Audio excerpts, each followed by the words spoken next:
background, and then we will have some Q&A time. You can submit your questions for Soli in the chat room. And one quick note about the chat room, some people do find it distracting. You can turn it off or hide it if you'd like. If you let your cursor rest at the bottom of the Zoom screen, you will see a chat icon. If you click on that, it should open or close it. And again, if you do have any issues, please feel free to drop that in the chat and someone with our safety net will be in touch. So we're going to open today with a prayer. Soli selected our prayers today. We will open with a Sioux Indian prayer that was published in Earth Prayers from around the world. So we're all here physically, so we want to take a moment just to arrive internally. So let's all take a breath and let it out. And let's remember that though we're here from places all over the world and across the country, we are here together in the presence of God. Grandfather, Great Spirit, all over the world, the faces of living ones are alike. With tenderness, they have come up out of the ground. Look upon our children, that they may face the winds and walk the good road. Grandfather Spirit, fill us with the light. Give us the strength to understand and the eyes to see. Teach us to walk the soft earth as relatives to all that live. And together we say, amen. Amen.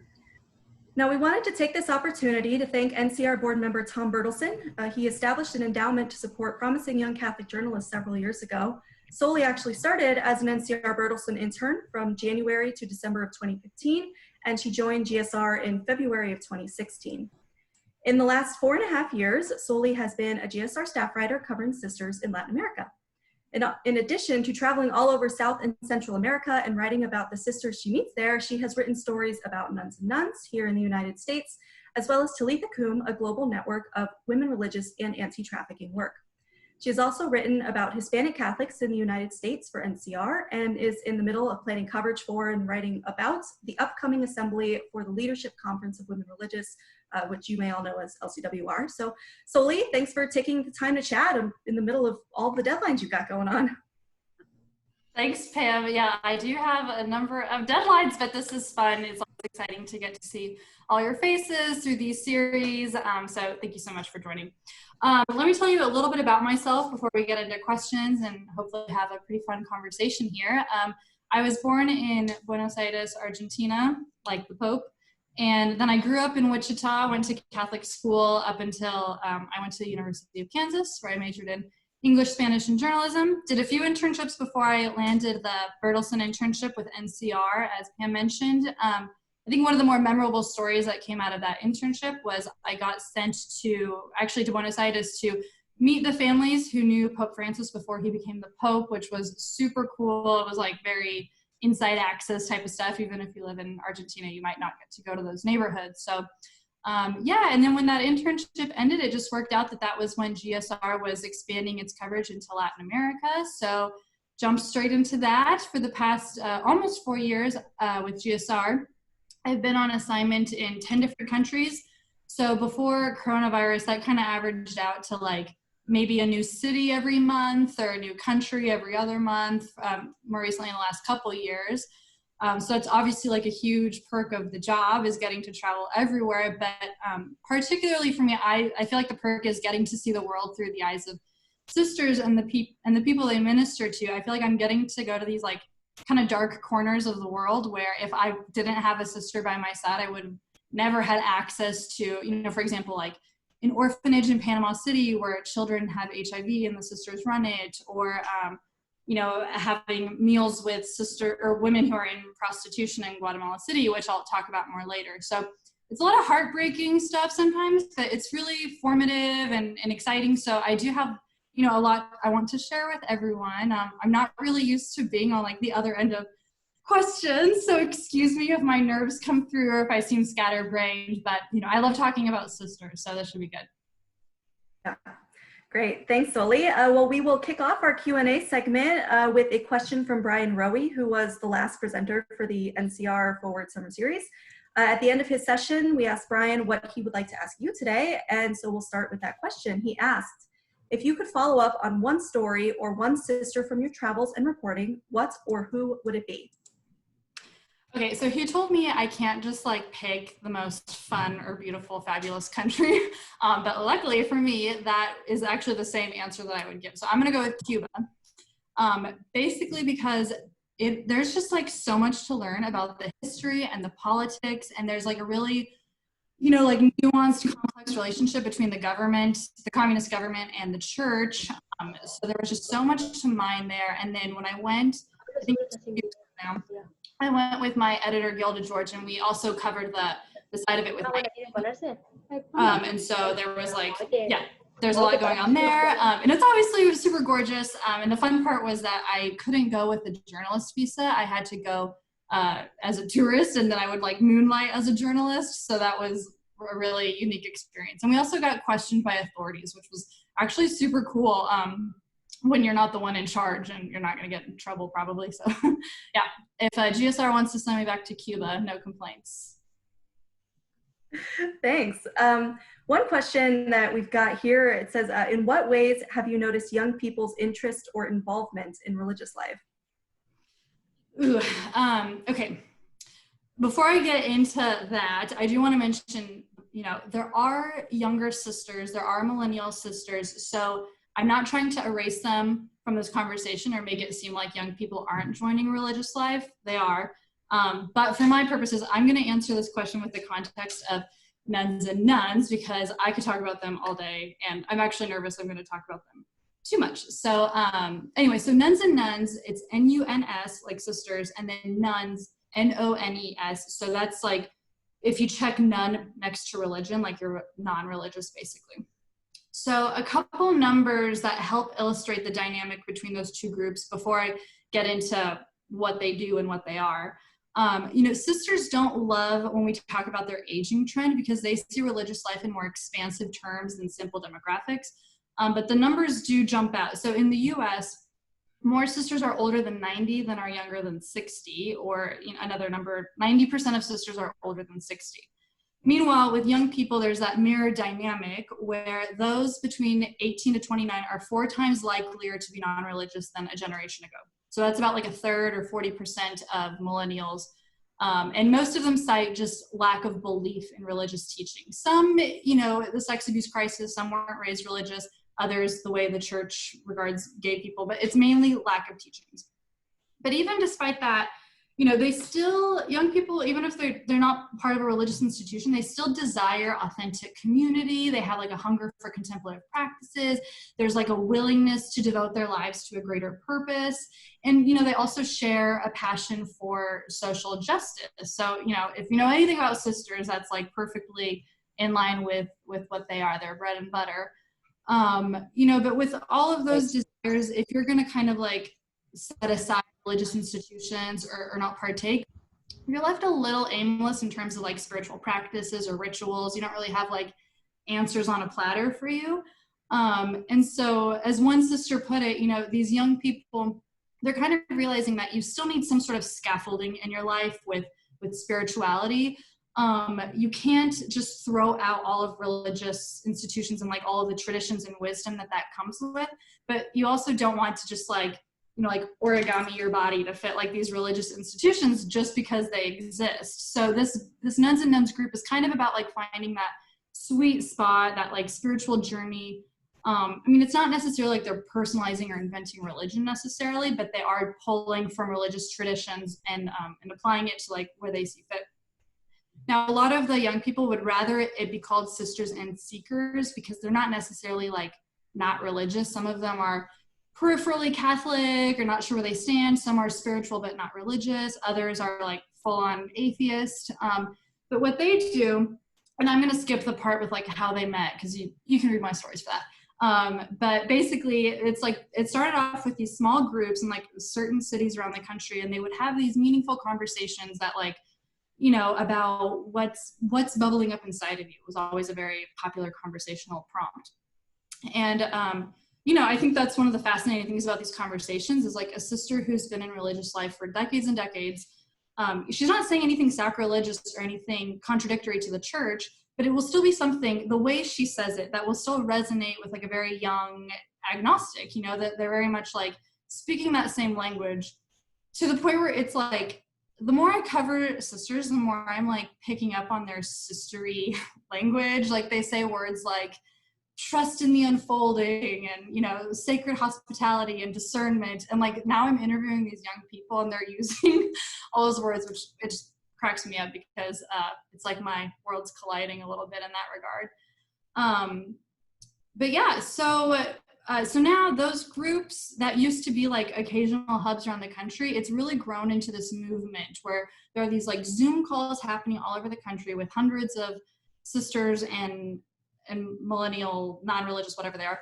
And they talk about these like big existential questions and about spirituality and where to put, you know, what to do with all these anxieties. And it's, if anything, the pandemic has kind of made this like their moment to shine because their infrastructure has already been so prepared for this, this like connection across, like, you know, whatever, this digital connection. And at the same time, like the kind of, existential questions that come with a pandemic or with racial injustice, it's just, this has been like really their moment to grow and to deepen in that relationship. So I know I'm going to obviously talk about my travels and that stuff. I just really, one other point about Nuns and Nuns that I want to make that I think does a really good job of illustrating the depth of religious life.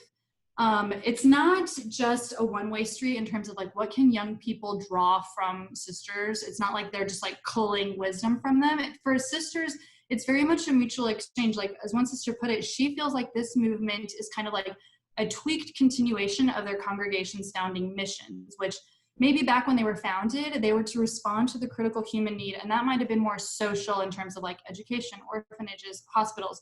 But she's like, now responding to the critical human need is about community, it's about relationship, it's about meaning making, and sisters are all about like meaning making, which I mean, yeah, it comes up like in every interview I do about sisters and the present. And so, you know, with Nuns and Nuns, it's like they sense that as like the Holy Spirit kind of doing this refounding for them, like finding their own purpose. And one story I always like to bring up is after one of my interviews, I hung up and I was sitting in my office way back when we were in offices, and I was sharing it with Sister Michelle Morick, who's on this call probably. Hi, Michelle. And I said, Michelle, why did you join religious life?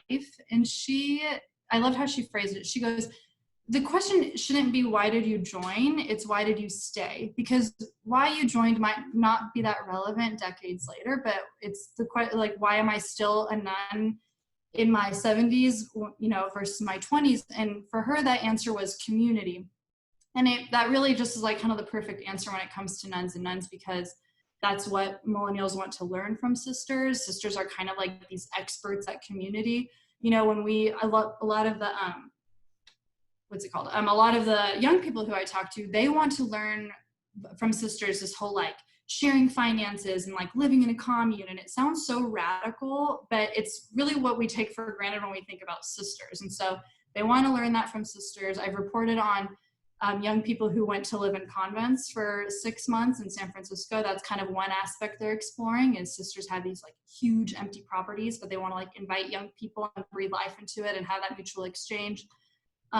So yeah, I mean, basically my kind of like last thought on it is like, it's interesting to me when we do talk about sisters getting older, I always had assumed that they were more worried about like, oh my gosh, what happens if our congregation kind of, you know, ends with us and we're the last of it. And they're less concerned about that than they are about their charism living on. And for those of you who don't know what charism, it's like each congregation has a different specific mission that fuels them. So it might be a preference for the poor, it might be education, it might be children, whatever. And they're kind of thinking about who can inherit that charism, who keeps that mission alive. And they think, you know, Nuns and Nuns could be a cool, creative way of doing it. They were like, you know, humans are the ones who put limitations on what religious life can look like and what spirituality and what that practice means. And they're like, but the Holy Spirit is more creative and expansive than that. And so they want to follow the Holy Spirit, and Nuns and Nuns is one way of doing that. So again, I could keep talking about it, but I just feel like it's a really good introduction on religious life, as well as the connection with young people. Great. Thanks, Soli. Next question. What is your favorite story from your travels with GSR? Ooh. Okay. Early in 2019, I did this trip where I was covering sisters who do anti-trafficking. And that included Guatemala City for the specific trip, Guatemala City and Mexico.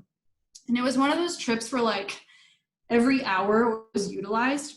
I found myself, it was totally serendipitous when I was in Guatemala City. It happened to be when the migrant caravan was coming through.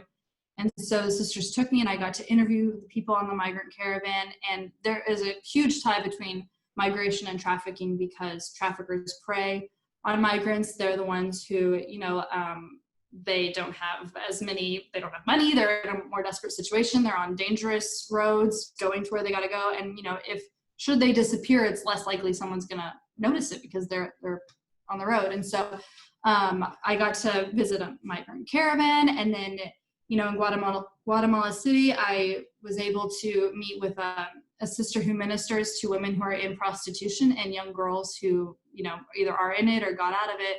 And that was incredibly fascinating. I was just like, I can't believe that, like, you know, I went from having breakfast to a woman in prostitution, and then like in the afternoon I was with the migrant caravan, and then like, you know, 2 days later I'm at this migrant shelter on the Mexican border where sisters have the whole their migrant shelter is kind of also in the spirit of like trafficking prevention. They want to teach the migrants how to avoid traffickers, how to avoid being lured, also how to detect who's kind of had those things happen to them maybe on the journey. It was just really unbeatable as a reporter to have so many intense personal stories face to face. Like when I was in the migrant shelter, like talking to someone who fled their country and her emotional reasons for not just like what she left, but what she's nervous about ahead of her, and having her 2-year-old like hugging her leg while she's talking to me. I mean, there was just so much. I mean, I think I wrote several stories out of it, but it was one of those things where like I wish I could talk to everyone who was there because everyone had a completely different reason. And again, to me, it was also so emblematic of like the work sisters do. The sister in Guatemala who works with women in prostitution, I mean, that was like the heaviest day ever, to talk to a 16-year-old who got out of it. And I was asking the sister like, oh, how do you do this every day? Like, I feel like I'm like depressed after like a day. And she was like, it's the spirit, I pray. And it's just, it's kind of mind blowing. So that one I think that one sticks out to me the most in terms of people and what I got to witness. Right. Well, you mentioned your anti-trafficking ministry, and there are so many sisters doing similar ministry in different ways. What have you witnessed and learned about these differences, you know, while you've been?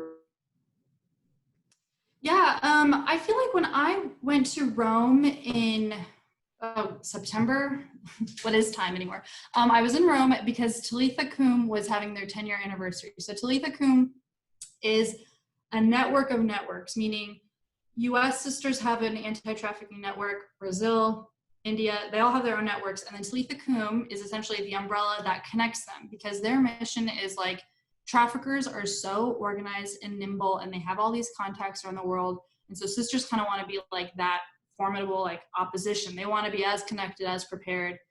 And so they had that 10-year anniversary in Rome where they all met, and it was kind of insane to talk to all of those sisters and hear all the different ways that trafficking manifests in their countries. Okay, so for example, like Cameroon, maybe I should probably be embarrassed that I didn't know there was a civil war going on in Cameroon, but I learned that talking to the sister, and the ways that kind of goes on for them. It's like, you know, in the French-speaking region, kids get kidnapped all the time. And so she said she noticed that kids weren't going to school, they were on the streets. And so she started these like youth groups and choirs to give kids something to do.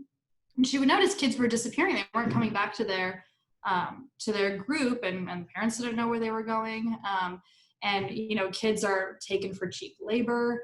You can't really trust the police because often they are in cahoots with the traffickers by giving them passports and back roads and airports. And so the sisters are kind of, improvising on like how to locate where the kids got taken. And again, that's where the networking comes into play. In Peru, for example, there's a lot of trafficking I learned going on in mining zones. Girls getting younger and younger, the sisters say, are taken to these mining zones that are in the peripheries of the cities. And the men who work those mines, they're just like kind of demanding these girls. And again, like, it's easy to take the girls out there because they're, again, on the peripheries. So that's one issue. And then in India, oh my gosh, India, like in different regions, it's like a totally different thing. On one side, in the northern region, you have forced marriages and bride trafficking, tens of thousands a year. And the government and police, like, again, kind of turn a blind eye because it's controlled by the mafia. There, or you have maybe in agrarian communities, child labor is a problem, organ trafficking, that's harder to trace, but a lot of people get, taken and their kidneys or eyes, which is like, I mean, hard to even fathom. And then again, in the larger cities, a lot of immigrant girls are often victims of sex trafficking. And so the sisters there try to figure out, sometimes they might do like rescue operations, although those are pretty dangerous. So maybe they'll be like the lawyers. Maybe they'll work more like in spreading awareness. So it's pretty different. I mean, I do feel like it's also tempting for me to be like, oh, this is all going on in India, but in the United States, I mean, my first time reporting on this was focusing on the Midwest. And, I'm from Wichita, and apparently Wichita is huge for trafficking because there's all these like highways that intersect there. And so it's really easy to take a girl and like make her disappear pretty quickly. So yeah, this is kind of one of those things where like, it's maybe easy to make it seem like what an exotic problem, but it's very much happening in the US too. But yeah. So that's Tilly the Coom. Very interesting stuff, was getting to meet all those sisters who do that. Again, I don't know how they do that every day. That is so sad, but good. We have someone doing it, so. Great. All right. What were some of your thoughts and reactions from being at the US-Mexico border? Did you meet any memorable people there? I have actually been to the Mexico border a few times now on different sides. I've been in Texas and Arizona. It's kind of amazing, and I've also written a lot on the border. There are so many sisters who are involved in immigration. In terms of who I've met, when I was on the Mexican side, there was like a shelter that, again, sisters ran the shelter for people who had been deported from the US. And they were trying to figure out, like, do I go back to the US because my whole family is there? Or do I, try to make things work in Mexico? Maybe they were stopping on their way from Mexico. And it was really, it was interesting. Also because I was there initially because I thought, oh, this can be great for our refugee series. And the sisters were like, I don't know if these specific people are refugees because they're totally doing this for like jobs and money and opportunity. It was less fleeing violence. So it is interesting, depending on like where you are on the border, the kinds of stories that you might come across. If you're probably on the Mexican-Guatemala border, a lot more people fleeing violence. I mean, there could be a million reasons why they're leaving their home. Whereas on other parts of the Mexican-US border, they might be more Mexican, so it's less about fleeing Mexican violence and more about seeking job opportunities. But yeah, I mean, I've attended a few, protests and wall, events happening on the border wall, and it's there's always like dozens of sisters doing something on the border wall. So that's for sure a usual trip for me. Right. So Soli, can you talk about one sister who really inspired your personal spirituality? Ooh.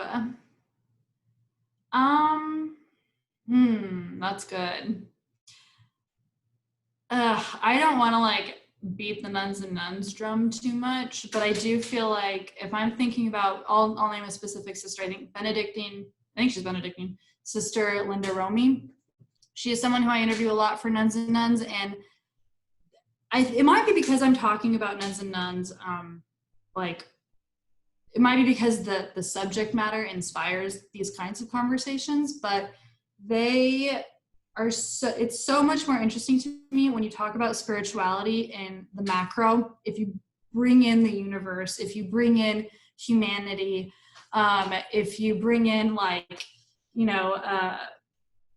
purpose and wisdom and tradition, rather than doctrine, that to me is more inspiring. And so I have found that, and Carol Zinn, she is the executive director of the Leadership Conference of Women Religious, which is like the big US sister conference. oh my gosh, talking to her, she, like, even her emails are like peace and blessings upon all, or whatever, but she's like so good at at like taking things like so deep that it makes me feel like, I don't know, spirituality is so much more interesting than the prayers you learned growing up, and just, this is what you have to do to get into the afterlife. I do find it's, when you make it cosmic. Oh yeah, that reminds me, when I did that story on like cosmic Christmas, I think it was Sister Elia Delio. She's very into like cosmics and physics and all the big stuff, and talking to them, to me it's so much more interesting when religion is kind of turned into like this cosmic conversation. And sisters, I have found, are incredible at that, more than other Catholic leaders, I might say. At least one's in your experience. I guess that's all right. What is a moment or story from your reporting trips that has surprised you the most? Okay, if I'm gonna be honest about like a surprising moment, it's gonna be when I got to meet the Pope. And I also wanted, like, on the record, I did not mention meeting the Pope until like 30 minutes into this phone call. Because I feel like I'm like handing out pictures of that moment to anyone who's around me. So, but yeah, basically, I knew I was going to be in the same room as him. This was when I was covering Talitha Kum, and he was honoring the sisters, and they invited me. I knew I was going to be there, and then the Sister Gabriella Botani, she's the Talitha Kum leader, she was like, so don't kiss his hand and don't kneel. And I was like, oh my gosh, I won't kiss his hand, but I was like, I'm going to be able to like touch him. So that was insane. And then I got a picture and it made me look like a dignitary. So that was a fun surprise. Well, you're both from Argentina, right? Did you connect over your Argentine heritage? Yes. And that was another thing. I wanted to talk to him in Spanish because I wanted him to be like, to maybe detect my Argentine accent. I don't know what I thought would happen. Like, he'd be like, what? But instead, like, he smiled politely. But I said something like, we're waiting for you in Argentina, because I know Argentines are a little salty. He hasn't visited yet. So, but I said it very politely, and I don't think, yeah, we connected over it, you could say. I love that. All right, so next one, how has your understanding of religious life changed in your time at GSR, or I guess if it has? Ooh, yes. So when I started, I'm a little embarrassed to say this, but like my way of understanding congregations was kind of like imagining them as like religious sororities, kind of. Just for my own like mental organization, like they choose this one or that one, and each congregation has their own thing. But I've learned in my years that like of course it's important for me to like get their congregations right and understand their charisms. Yes, get that right in the reporting, but it's so much more important that I understand the sisterhood. If I understand the larger vocation and and the things that unite them. Because when they're all in the room, they might be like, oh, you're a sister of St. Joseph, I'm a sister of St. Joseph. And that's like a cool connection.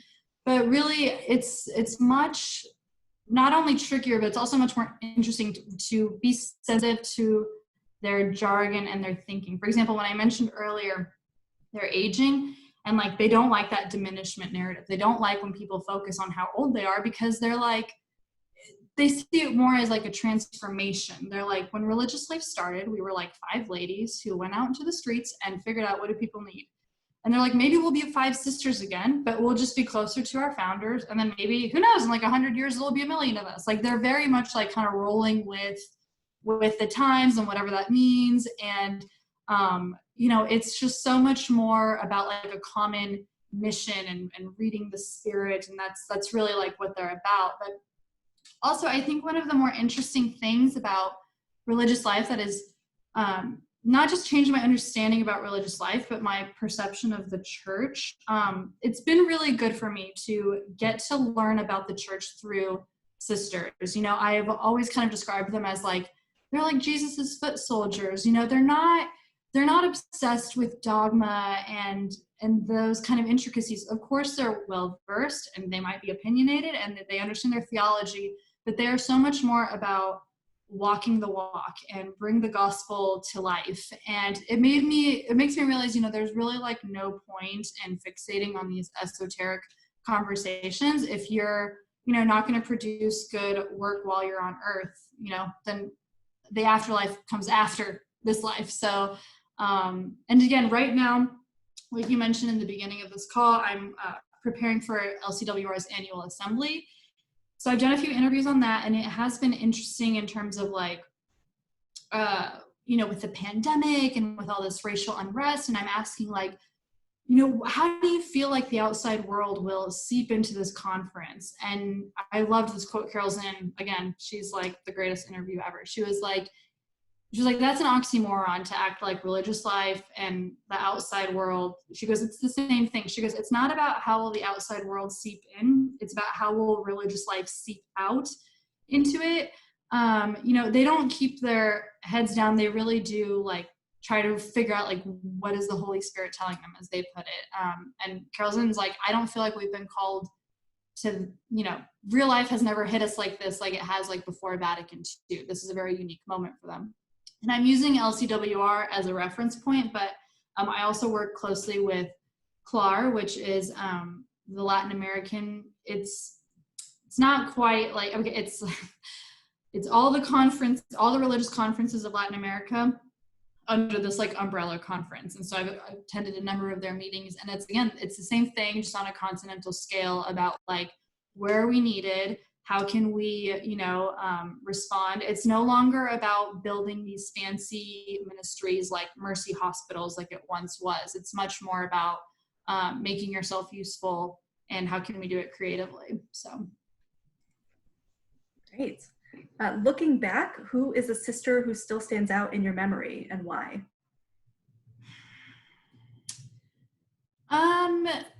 It might be because I was only there in February, but I did meet this sister, Rosemaria Gonzalez. She was in San Juan, Puerto Rico, and she was, she basically established this transition home for recovering drug addicts. And I mean, it's also kind of touching on my personal interests. I'm very fascinated by the war on drugs and effective, compassionate rehab, and she really brought that to life. Again, this was someone who figured out what are the immediate needs around me. And she said that her congregation, I'm forgetting her congregation, but they did schools mainly in San Juan. And she noticed a lot of people on the streets were coming in to get like school lunches because they offered free lunches in that way. And she thought, oh, maybe I'll help them. And she had no experience in drug rehab. She had no idea what she was doing, but she just figured it out. And over the course of like 20 years, she figured out like, you know, what does effective but compassionate rehab look like? You know, she was able to figure out all these rules and regulations, and also, you know, how to help them establish their independence. And this is also one of those things where like, she would tell me about the success stories and also the kinds of challenges on the way. And I am just like, oh my gosh, the patience it must take when someone is, you know, on and off drugs or really angry at the world, and they're taking it out on you because you're the only one invested in their life at that point. You're the only one who's offering them help. And she was like, yeah, it was incredibly, incredibly challenging in the beginning, but it's all about like consistency and being patient and knowing that I'm there to help them get on the other side. That was just kind of like a confluence of interests for me.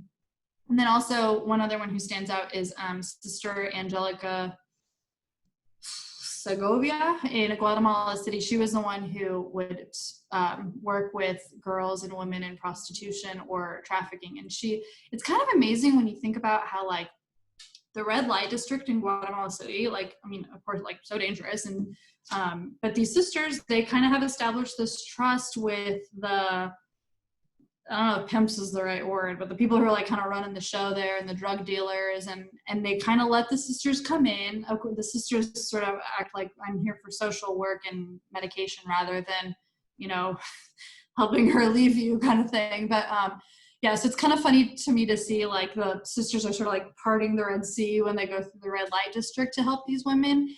And again, it's just the most unbelievably depressing and heartbreaking stories that these sisters just come back to and revisit every day and offer their patients, offer their guidance. They're not forcing anyone to get out of prostitution. They're simply telling them, you know, if you leave, I am here for you. It's not like you're going to be wandering the world alone. We'll figure this out together.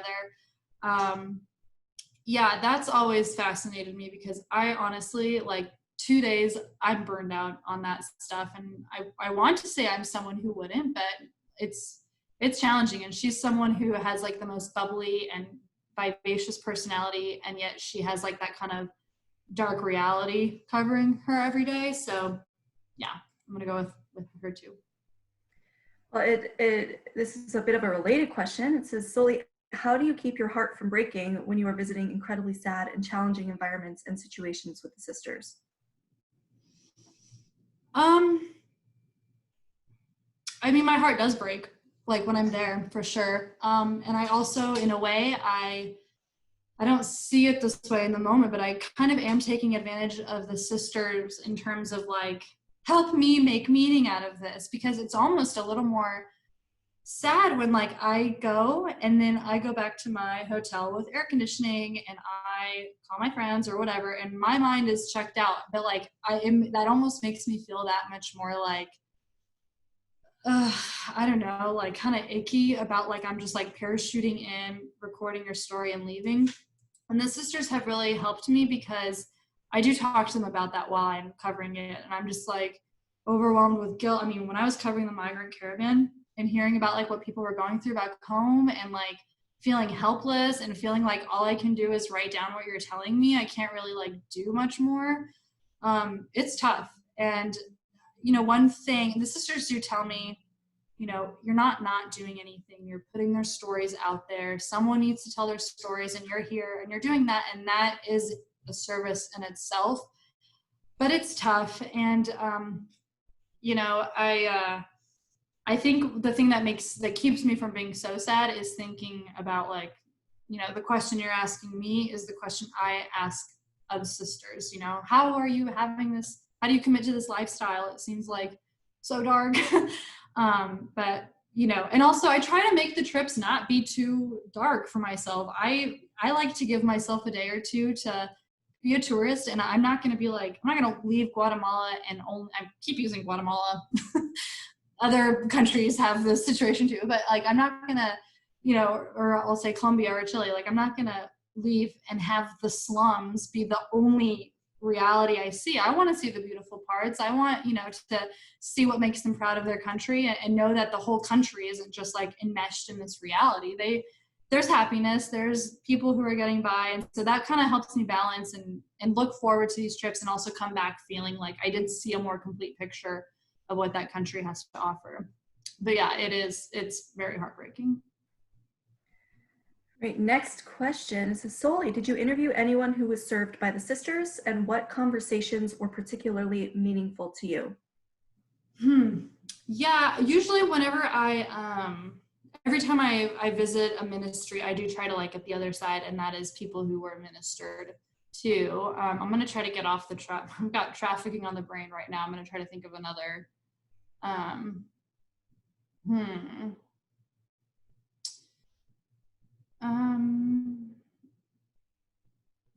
Yes. Okay. So I would say people have often, okay. Oh man, I'm like blanking on like other beats. I always talk to people who have been served. Well, we've done series on, in addition to trafficking, we're working on a homelessness project right now, which I know you visited Puerto Rico for, and we've done stories on mining out of the Dominican Republic as well. Yes. Okay. Yes. Thank you. Homelessness. So yeah, we just did a homelessness series, and the angle that I took was to Puerto Rico, where I interviewed sisters who were dealing with those whose homes were destroyed by the hurricane and or earthquake, because they just had both happen pretty severely. And so that really affected their homelessness population. So I went and interviewed people whose homes were like totally destroyed, and they were kind of counting on the organizations that sisters run to provide them running water, wood, to even build like some privacy between like a bathroom and a bedroom or whatever. And it really is, yeah. Usually those interviews, I'm not gonna lie, they don't get very elaborate because usually the people start crying. They get very choked up thinking about like where they are, thanks to the sisters. That's definitely like very emotional whenever I'm like, oh, and what have the sisters done for you? They're like, they've done everything for me. And I think that's kind of the special part of the sisters is like, they really are, they pay attention to the people everyone else has forgotten. And honestly, people I would have forgotten if I didn't get assigned. I was not thinking about, you know, you think of homeless people when you see them, but when you're living your life, you're not thinking, what can I do to alleviate their pains or make them better? And sisters are just like so on top of that stuff. And so that's always like an incredibly emotional part of the job is when, because you know, sisters are also incredibly humble. You know, they really downplay how much they tell me what they do, but they really are like, oh, it's the Holy Spirit. I'm just an instrument of the Holy Spirit. And I'm also like, yeah, but you're doing it. You're sacrificing your life. And, you know, and so it's really important for me to be able to speak to the people and basically be like, okay, brag about the sisters for me because they're not going to. So. Great. Right. Next question. And we are nearing the end of our time here, but we'll do this one. It says, Soli, I know you feel like you've talked about human trafficking a lot, but it is true that many people think of it as one of the greatest unknown tragedies going on. Did you learn anything that can help us participate in the fight against human trafficking? For example, things to watch out for. Yes. Okay. So what's interesting that something that sisters do, like in a way that they carry their ministry wherever they go.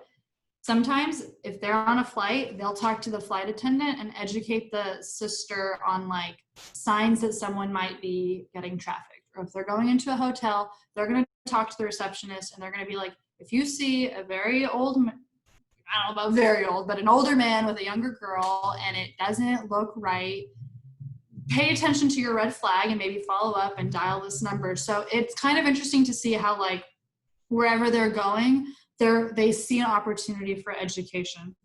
You know, as far as like if I can educate you now on like how to detect trafficking, I'm not as fresh right now on that information, but like I think what's important is you know, I don't know if I'm even as prevalent as trafficking is, both in terms of like where it's happening and how often and all that stuff. I think you have to think about the spots where it's happening a lot, you know, hotels, motels probably more than whatever, you know, yeah, let's go with motels. And then what's another one? Yeah, airplanes. I mean, those kinds of places where, rest areas.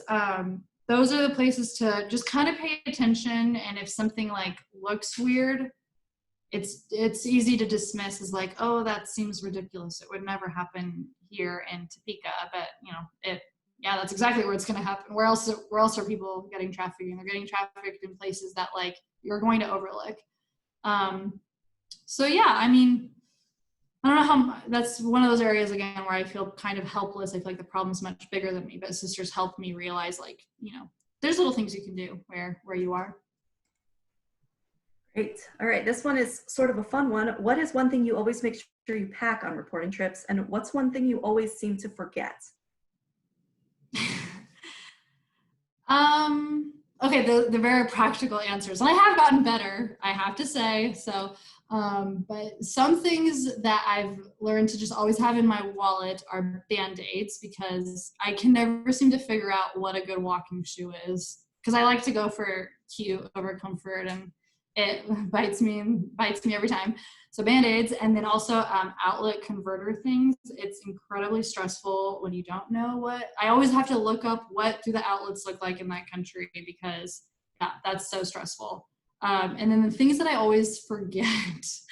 Okay, so it's like my recurring nightmare that I forget my passport. So I end up setting like 5 alarms before I head to the airport, like passport.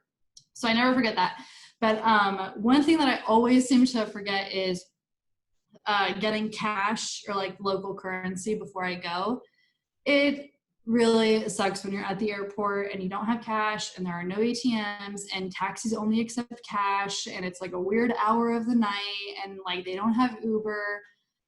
that is not fun to forget. So yeah, and then if I do get an ATM, I'm like, what's this interest? What's the company card? I get like really freaked out. So better to deal with that beforehand. That's something I gotta be better about. Great. All right. Well, Soli, we are going to conclude. We've got 3 questions here. Number 1, who is your dream interview? Okay. I don't know if this is cheating, but I have 2 answers, but it's a dead and alive. So that's kind of okay. My dead person, I think I'm going to go with, I don't know how to say his name very well, but it's like Siddhartha Gautama. He is the prince who renounced his possessions and became the Buddha. It might be because I'm writing a bunch of profiles right now that I'm just feeling like, oh my gosh, he'd be such a fascinating profile. And I'd also like probably get a lot of enlightenment for myself out of that. And then alive is hard because I don't want to pick someone who's been interviewed a million times. I want it to be like a pretty, you know, like breaking kind of thing. So I'm going to run far in the opposite direction of Buddha. I don't know how transparent she'd be, but I'm going to go with Melania Trump. Again, it might be because I'm reading about the first ladies right now, and I've had a long time fascination on that role. And I feel like she hasn't really been interviewed much. So I don't know. I just kind of want to like talk to her and be like, tell me some stories. So she might, I don't know, she's not going to agree to it, and she might just lie, but maybe not. Maybe we'll have a thing. I was just going to say, I'm looking forward to your future potentially unauthorized biography of Melania Trump. All right. Number 2, what is your beach read for the summer? Okay, last year it was Game of Thrones, which not a mood setter. I'm not going to the beach this year, but I think I'd pack. I'm pretty late to the bandwagons, but Haruki Murakami is a Japanese writer. He has like really cool short stories. I've gotten into him, and then David Sedaris has got a good laugh out of his essays. I think that'd be a nice little mood setter. Great. And our final question, in our next session on August 13th, Joshua McElwee will give a presentation called Pope Francis After 7 Years. What question would you ask Josh?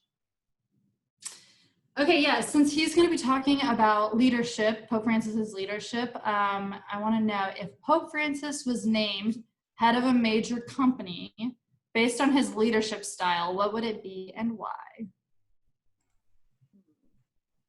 That's a good one. Okay, well, we couldn't get to everyone's questions today, so thank you for your patience. I know there were some audio issues at the beginning, and thank you again for working through that with us. We want to say a thank you to everyone at NCR, those of you who are our safety net today. Thank you, thank you. Thank you to all of you for joining us. We really appreciate your support. A special thank you to all of our special guests who have made such a big difference to GSR, and of course, thank you to Soli for taking the time and talking about your experiences. We do have a couple of housekeeping announcements for everyone. On Monday or Tuesday of next week, you'll receive an email follow-up that will link to a brief survey. It would help us out a lot if you took the time to complete the survey. We want to offer summer sessions that are relevant and helpful to our members, and your input on that survey will be really helpful for future series going forward.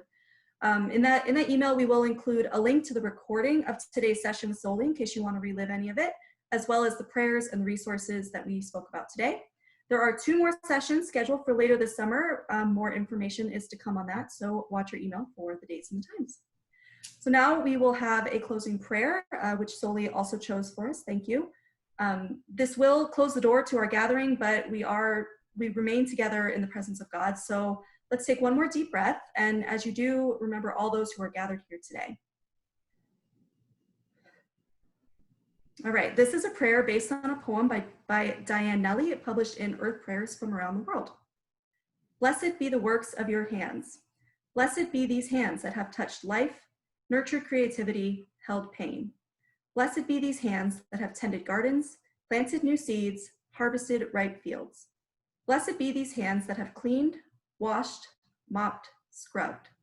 Blessed be these hands that have become knotty with age, wrinkled and scarred from doing justice.